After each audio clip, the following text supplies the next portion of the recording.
नमस्कार दोस्तों, welcome to toppers IQ। दोस्तों, भारत सरकार द्वारा जितनी भी प्याज की वैरायटीज़ हैं उनके एक्सपोर्ट्स पर बैन लगा दिया। यह notification directorate general of foreign trade द्वारा ऑफिशियली रिलीज़ की गई। तो आज हम इसके बारे में पढ़ेंगे। इस लेक्चर की PDF आप हमारी वेबसाइट toppersiq.com से ले सकते हैं। तो चलिए शुरू करते हैं। जैसा कि इंडियन एक्सप्रेस का आर्टिकल है, an onion prices rise, government ban export with immediate effect. जैसे कि देश में प्याज के जो रेट्स हैं वह इंक्रीज है, उसे देखते ही भारत सरकार ने जो ऑनियन के एक्सपोर्ट से उनको बैन कर दिया। थोड़ा बेसिक्स देख लेते हैं। भारत सरकार ने एक नोटिफिकेशन रिलीज की outlining the export of all kinds of onion. जो अनियन के एक्सपोर्ट्स हैं, जितने भी प्रकार के हैं, वह सभी पर बैन लगा दिया गया।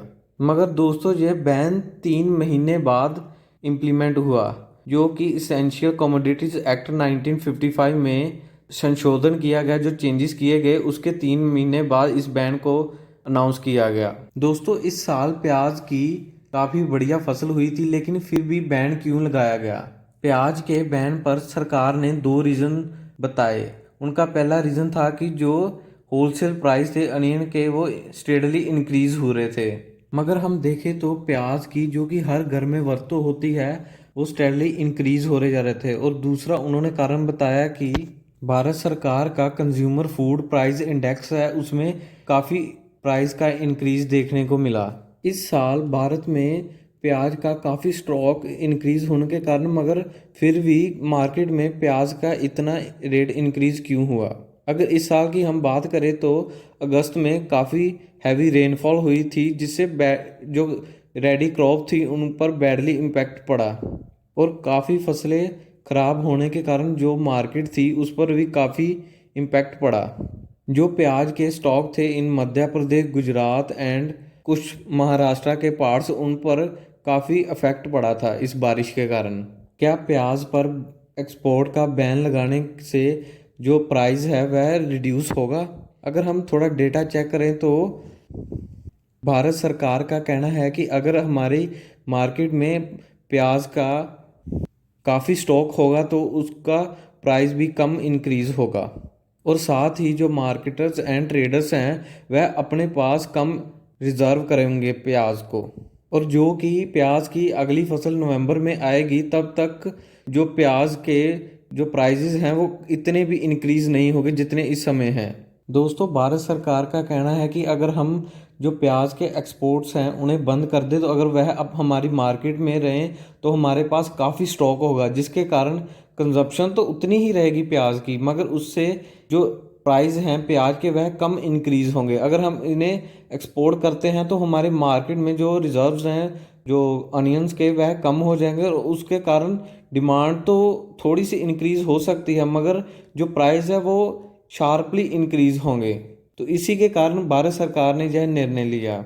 और भारत सरकार ने यह निर्णय इसेंशियल कमोडिटीज एक्ट 1955 के अधीन लिया। इसके बारे में थोड़ा पढ़ लेते हैं। जैसे और कई देशों की इकोनॉमी वर्क करती है, वैसे ही इंडियन इकोनॉमी वर्क करती है on demand and supply basis पर।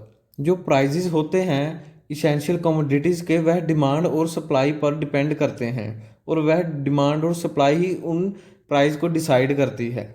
और इसी डिमांड एंड सप्लाई को बरकरार रखने के लिए भारत सरकार ने इसेंशियल कमोडिटी एक्ट 1955 को जारी किया। और इसेंशियल कमोडिटी एक्ट 1955 का मेन काम होता कि जब भी किसी की अगर प्रोडक्शन इंक्रीज हो जाती है और जब प्रोडक्शन कम हो जाती है, तो इस एक्ट के आधार पर हम जो प्राइस और डिमांड और सप्लाई को हम कंट्रोल कर सकते हैं भारत की इकोनॉमी में। और हाल ही में जो भारत सरकार ने एक्सपोर्ट बंद करने का निर्णय लिया, वह इसेंशियल कमोडिटी एक्ट के अधीन लिया, जिससे हम जो एक्सपोर्ट है वो बंद करेंगे और जो प्राइस है वो शार्पली इंक्रीज नहीं होंगे। इसी तरह से जो भारत सरकार है वह मार्केट को कंट्रोल करती है और प्राइस को भी इंक्रीज और कम करने में वह इसेंशियल कमोडिटी एक्ट काफ़ी मदद करता है।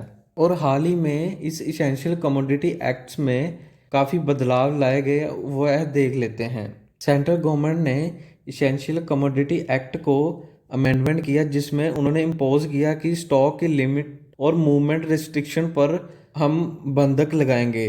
और साथ ही उन्होंने कहा जब अगर हमारे देश में जहाँ कहीं पर वॉर की सिचुएशन हो, जहाँ नेचुरल क्लाइमेट की नेचुरल डिजास्टर हो, वह इस एक्ट के अधीन वह इंपोर्ट और एक्सपोर्ट में बैन लगा सकते हैं।